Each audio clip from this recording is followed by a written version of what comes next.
Hello, എല്ലാവർക്കും നമ്മുടെ 90 days hair care ചാലഞ്ചിൻ്റെ 73ാമത്തെ ദിവസത്തിലേക്ക് സ്വാഗതം.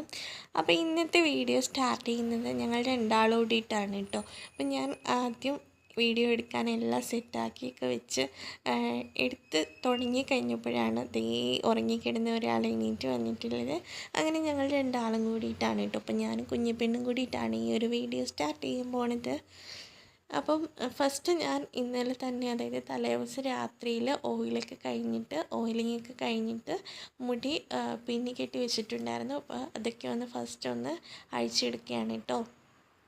അപ്പോൾ തലേ ദിവസം നൈറ്റ് ഓയിൽ ചെയ്യാത്ത ആൾക്കാർ, അതായത് ഓയിൽ ചെയ്തിട്ട് കിടക്കാൻ പറ്റാത്ത ആൾക്കാരാണെങ്കിൽ നിങ്ങൾ ഈ ഒരു സമയം അല്ലെങ്കിൽ രാവിലെ തന്നെ ഓയിലിടുക. മുടിയുടെ ലെങ്ത്തിലേക്കും അതുപോലെ തന്നെ സ്കാൽപ്പിലേക്കും ഓയിലിട്ട് കൊടുത്തതിന് ശേഷം ഒരു കുറച്ച് സമയം, ഒരു അരമണിക്കൂറോ 1 മണിക്കൂറോ ഒക്കെ വെയിറ്റ് ചെയ്ത ശേഷം നിങ്ങൾക്ക് ഈ ഒരു ഹെയർ പാക്ക്, ഇന്നത്തെ ദിവസത്തെ ഹെയർ പാക്ക് ഇട്ട് കൊടുക്കാം കേട്ടോ.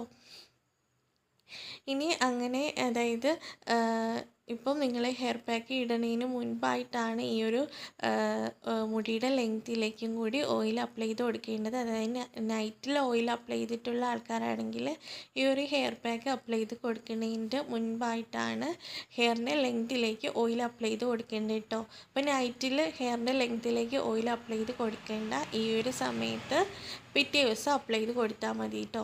അപ്പോൾ ഫസ്റ്റ് ഞാനൊന്ന് ഇൻവേർഷൻ മെത്തേഡ് ചെയ്തെടുക്കുന്നുണ്ട്. അപ്പോൾ ഇൻവേർഷൻ മെത്തേഡൊക്കെ ചെയ്ത് കഴിഞ്ഞു. അപ്പോൾ അങ്ങനെ ചെയ്ത് കൊടുക്കുന്നത് വളരെ നല്ലതാണ്. നമ്മുടെ ബ്ലഡ് സർക്കുലേഷൻ, സ്കാൽപ്പിലേക്കുള്ള ബ്ലഡ് സർക്കുലേഷൻ നന്നായിട്ട് ഉണ്ടാകാൻ വേണ്ടിയിട്ട് സഹായിക്കും. അതുവഴി നമ്മുടെ മുടിക്ക് ആവശ്യമായിട്ടുള്ള പോഷകങ്ങളും കാര്യങ്ങളും ഒക്കെ ആ ഒരു സ്കാൽപ്പിലേക്ക് എത്തുകയും നമ്മുടെ മുടിക്ക് അത് നന്നായിട്ട് പ്രയോജനം ചെയ്യുകയും ചെയ്യും കേട്ടോ. അപ്പോൾ ഇന്നത്തെ നമ്മുടെ ഹെയർ പാക്കിൻ്റെ രണ്ട് ഇൻഗ്രീഡിയൻസ് ആണ് മെയിനായിട്ട് വേണ്ടത്. അപ്പം അവ ഏതൊക്കെയാണെന്ന് വെച്ചാൽ, ഒന്ന് നമ്മൾ കഴിഞ്ഞ ദിവസം യൂസ് ചെയ്ത അതേ സംഭവം തന്നെയാണ് കേട്ടോ. അതായത് ഫ്ലാക്സ് സീഡ്സ്, ചണവിത്ത് എന്ന് മലയാളത്തിൽ പറയും. ഇത് നിങ്ങൾക്ക് സൂപ്പർ മാർക്കറ്റുകളിലും അതുപോലെ തന്നെ ഓൺലൈനിലും ഒക്കെ അവൈലബിൾ ആണ്. ഇനി രണ്ടാമത്തെ ഇൻഗ്രീഡിയൻസ് നമ്മൾ ഇതുവരെ യൂസ് ചെയ്യാത്ത ഒരു ഇൻഗ്രീഡിയൻ്റ് ആണ്, അതായത് കരിഞ്ജീരകം, കലോഞ്ചി എന്നൊക്കെ പറയും.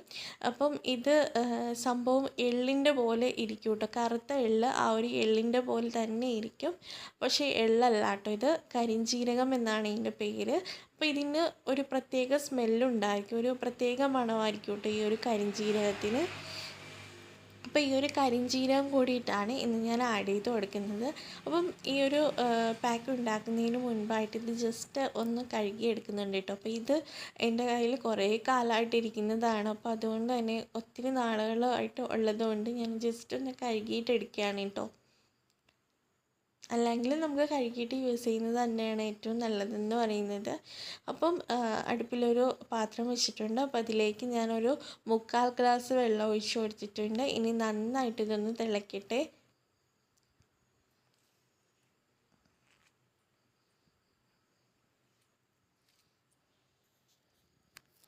അപ്പോൾ ഇപ്പോൾ വെള്ളം നന്നായിട്ടൊന്ന് തിളച്ച സമയത്ത് നമ്മൾ ആ ഒരു എടുത്തിരുന്ന ഫ്ലാക്സ് സീഡ്സും അതുപോലെ തന്നെ കലോഞ്ചി സീഡ്സും, അതായത് കരിഞ്ജീരകം കൂടി അതിലേക്ക് ഇട്ട് കൊടുത്തിട്ടുണ്ട്.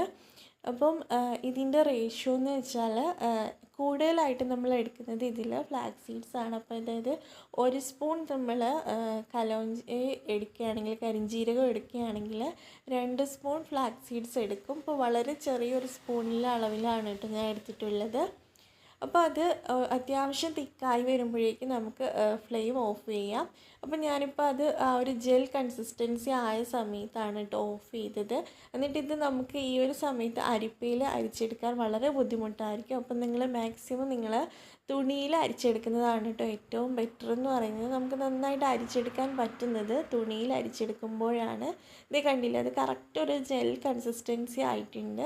അപ്പോൾ ഈ ഒരു ഇതിൽ വേണം നിങ്ങൾ അത് നന്നായിട്ടൊന്ന് ഇളക്കിക്കൊണ്ടിരിക്കുമ്പോഴത്തേക്കും നമ്മളിങ്ങനെ നോക്കുമ്പോൾ, സ്പൂൺ കൊണ്ടിട്ട് നമ്മളിങ്ങനെ എടുത്തെടുത്ത് നോക്കുമ്പോഴത്തേക്കും നമുക്കറിയാം അതൊരു ജെൽ കൺസിസ്റ്റൻസി ആയിട്ടുണ്ടോ എന്നുള്ള കാര്യം. അപ്പോൾ അങ്ങനെ നോക്കുമ്പോഴത്തേക്കും ഇതുപോലത്തെ ഈ ഒരു ജെൽ കൺസിസ്റ്റൻസി ആകുന്ന സമയത്ത് ഫ്ലെയിം ഓഫ് ചെയ്യണം. അപ്പം തന്നെ പെട്ടെന്ന് തന്നെ നമുക്ക് ഒരു തുണിയിൽ അത് അരിച്ചെടുക്കണം കേട്ടോ. അല്ലെങ്കിൽ അത് ഇരിക്കും തോറും കുറേ കട്ടിയായി പോകും. അപ്പോൾ നമ്മൾ പെട്ടെന്ന് തന്നെ ഇത് ഉണ്ടാക്കിയെടുക്കുകയും വേണം. അതുപോലെ തന്നെ നിങ്ങൾ പെട്ടെന്ന് തന്നെ ഇത് അരിച്ചെടുക്കുകയും വേണം കേട്ടോ. അപ്പം ദേ ഇന്നത്തെ നമ്മുടെ ഹെയർ പാക്ക് റെഡി ആയിട്ടുണ്ട്. ഹെയർ പാക്കല്ല, അതായത് നമ്മളൊരു വാട്ടറി കൺസിസ്റ്റൻസിയിലാണ് എടുക്കുന്നത്. അതായത് നമുക്ക് അപ്ലൈ ചെയ്ത് കൊടുക്കാൻ വേണ്ടിയിട്ടുള്ള ആ ഒരു ഈസിക്ക് വേണ്ടിയിട്ടാണ് കേട്ടോ അങ്ങനെ ആക്കി എടുക്കുന്നത്. അപ്പോൾ ഫസ്റ്റ് ഞാൻ ഇതിന് മുൻപ് ഒന്ന് അപ്ലൈ ചെയ്ത് കൊടുത്തിട്ടുണ്ടായിരുന്നു. അതിപ്പോൾ ഫോട്ടോയ്ക്ക് വേണ്ടിയിട്ടാണ് കേട്ടോ. അപ്പോൾ ഞാൻ അങ്ങനെ ചെയ്തിട്ടുണ്ടായിരുന്നു. അപ്പോൾ അതിന് ബാക്കി ഇപ്പോൾ ഫ്രണ്ട് ഏരിയയിലേക്ക് ഫുള്ളായിട്ടൊന്ന് അപ്ലൈ ചെയ്ത് കൊടുക്കുകയാണ്. ഇനി ഓരോ മുടിയുടെ ഓരോ സെക്ഷൻസ് ആയിട്ട് എടുത്തിട്ട് സ്കാൽപ്പ് ഫുള്ളായിട്ട് അപ്ലൈ ചെയ്ത് കൊടുക്കുന്നുണ്ട്. അപ്പോൾ ഈ ഒരു പാക്കിൽ നിങ്ങൾക്ക് ഒരു കാര്യവും കൂടി ആഡ് ചെയ്യാം കേട്ടോ. അതായത് ഉലുവ നിങ്ങൾക്ക് ഒരു സ്പൂണും കൂടി ഇതിലേക്ക് ആഡ് ചെയ്ത് കൊടുക്കാവുന്നതാണ്. അപ്പം ഇതിൽ ഞാൻ ഉലുവ ആഡ് ചെയ്യാത്തത് എനിക്ക് ഉലുവ അത്ര സ്യൂട്ടബിൾ അല്ല കേട്ടോ. അതായത് ഞാൻ ഇപ്പോൾ ഉലുവ യൂസ് ചെയ്യുകയാണെങ്കിൽ എനിക്ക് മുടി കൊഴിയും. അതാണ് എൻ്റെ ഒരു പ്രശ്നമെന്ന് പറയുന്നത്. അപ്പോൾ നിങ്ങൾക്കും ഇതുപോലെ ചില കാര്യങ്ങൾ നിങ്ങൾക്ക് സ്യൂട്ടബിൾ ആകാത്തതുണ്ടാകാം. അപ്പോൾ നിങ്ങൾ ഈ ഒരു ഞാൻ കാണിക്കുന്ന എല്ലാ ഹെയർ പാക്കുകളിലും നിങ്ങൾക്ക് സ്യൂട്ടബിൾ അല്ലാത്തത് ഏതാണോ അത് നിങ്ങൾ ഒഴിവാക്കണം കേട്ടോ. അപ്പം അത് നിങ്ങൾക്ക് ഓരോരുത്തർക്കേ അറിയത്തുള്ളൂ. അപ്പം നിങ്ങൾ അങ്ങനെയുള്ള ഹെയർ പാക്കുകൾ ഞാൻ കാണിച്ചിട്ടുണ്ടെങ്കിൽ അപ്പം നിങ്ങൾക്കത് സ്യൂട്ടബിൾ അല്ല എന്നുണ്ടെങ്കിൽ തീർച്ചയായിട്ടും അത് ഒഴിവാക്കിയിട്ട് വേണം ചെയ്യാൻ വേണ്ടിയിട്ട്. അപ്പം ഞാൻ അതിന് പകരമായിട്ട് എന്ത് നിങ്ങൾക്ക് യൂസ് ചെയ്യാം എന്നുള്ള കാര്യങ്ങളൊക്കെ ആ ഒരു വീഡിയോയിൽ പറയുന്നുണ്ടാകും. അപ്പോൾ ഈ ഒരു ഇതിൽ നിങ്ങൾക്ക് ഉലുവ പറ്റും. അതായത് നിങ്ങൾക്ക് ഉലുവ ഉപയോഗിക്കുന്നത് നിങ്ങളുടെ മുടിക്ക് നല്ലതാണ്. നിങ്ങൾ ഇതിനു മുൻപ് യൂസ് ചെയ്തിട്ടുണ്ട് എങ്കിൽ തീർച്ചയായിട്ടും നിങ്ങൾക്ക് ഇതിൻ്റെ കൂടെ 1 സ്പൂൺ ഉലുവയും കൂടി ആ ഒരു തിളപ്പിക്കുന്ന നേരത്ത് നമ്മുടെ ഫ്ലാക്സ് സീഡ്സും ആ ഒരു കരിഞ്ചീരകമൊക്കെ ഇട്ട് കൊടുത്ത് ആ ഒരു സമയത്ത് അതിനോടൊപ്പം 1 സ്പൂൺ ഉലുവയും കൂടി ആഡ് ചെയ്ത് കൊടുക്കാം. ഇവ മൂന്നിൻ്റെയും കൂടി കോമ്പിനേഷൻ വളരെ നല്ലതാണ് കേട്ടോ. നമ്മുടെ മുടി വളർച്ചയ്ക്ക് വേണ്ടിയിട്ടുള്ള എല്ലാ പോഷകങ്ങളും കൊടുക്കാനും അതുപോലെ തന്നെ മുടി വളർച്ച നന്നായിട്ട് ഉണ്ടാകാനും ഹെയർ ഫോൾ നല്ലോണം റെഡ്യൂസ്ഡ് ആകാനും ഒക്കെ ഹെയർ റീഗ്രോത്തിനും ഒക്കെ ഒത്തിരി സഹായിക്കുന്ന കാര്യങ്ങളാണ് ഇവ മൂന്നിലും അടങ്ങിയിട്ടുള്ളത്. അപ്പോൾ ഇതിൽ നമ്മൾ പുതിയതായിട്ട് ആഡ് ചെയ്ത ഇൻഗ്രീഡിയൻ്റ് എന്ന് പറയുന്നത് കരിഞ്ജീരകമാണ്. അപ്പോൾ കരിഞ്ജീരകം മുടി വളർച്ചയ്ക്ക് ഒരുപാട് ഹെൽപ്പ് ചെയ്യുന്നതാണ് കേട്ടോ. മുടിക്ക് നല്ലൊരു കറുപ്പ് നിറം കൊടുക്കാനും അതുപോലെ തന്നെ ഹെയർ ഫോളിനെ റിഡ്യൂസ്ഡ് ആക്കാനും ഹെയർ റീഗ്രോത്തിന്, അതായത് പുതിയ മുടികൾ കിളിർത്ത് വരാൻ നല്ലോണം ഹെൽപ്പ് ചെയ്യുന്ന ഒന്നാണ് ഈ ഒരു കരിഞ്ജീരകം എന്ന് പറയുന്നത്. കൂടാതെ ഇത് ഹെയർ ലെങ്ത്ത് വയ്ക്കാനും കൂടി സഹായിക്കുന്നതാണ് കേട്ടോ. അപ്പം ഞാനിപ്പം സ്കാൽപ്പിൻ്റെ എല്ലായിടത്തും ഓരോരോ സെക്ഷൻസായിട്ട് എടുത്ത് ഫുള്ളായിട്ട് എല്ലായിടത്തും ഒന്ന് അപ്ലൈ ചെയ്ത് കൊടുത്തിട്ടുണ്ട്.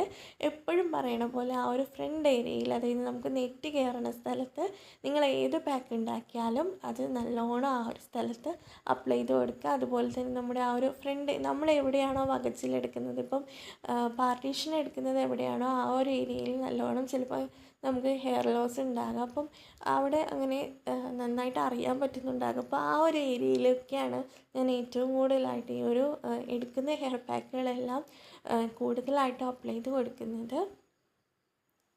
അപ്പോൾ ഇപ്പം നമ്മുടെ ആ ഒരു ജെല്ല് ഫുള്ളായിട്ട് അപ്ലൈ ചെയ്ത് കൊടുത്തിട്ടുണ്ട് കേട്ടോ. എന്നിട്ട് ജസ്റ്റ് ഒരു മസാജ് കൊടുക്കുകയാണ്. അപ്പോൾ ഇത് നിങ്ങൾക്ക് വേണേൽ ചെയ്താൽ മതി. അപ്പം നല്ലോണം ഹെയർ ഫോളുള്ള ആൾക്കാർക്ക് ഇങ്ങനെ ഈ ഒരു പാക്ക് അപ്ലൈ ചെയ്ത് കൊടുത്ത ശേഷം ഇങ്ങനെ ഒന്ന് മസാജ് ചെയ്ത് കഴിഞ്ഞാൽ ചിലപ്പം മുടിക്ക് നിറയെ കയ്യിൽ വരും. അപ്പം ഹെയർ ഫോളൊന്നും ഇല്ലാത്ത ആൾക്കാർക്ക് ഇത് ചെയ്ത് കൊടുക്കാവുന്നതാണ് കേട്ടോ. അപ്പോൾ ഇത് നമുക്കൊരു 30 മിനിറ്റ്സ് ടു 1 hour വരെ ഹെയറിൽ വെച്ചേക്കാം. അതിന് ശേഷം വെറുതെ വെള്ളത്തിൽ വാഷ് ഔട്ട് ചെയ്ത് കളയാം. അപ്പോൾ അത്രയേ ഉള്ളൂ. എല്ലാവർക്കും ടാറ്റാ ബൈ ബൈ കേട്ടോ.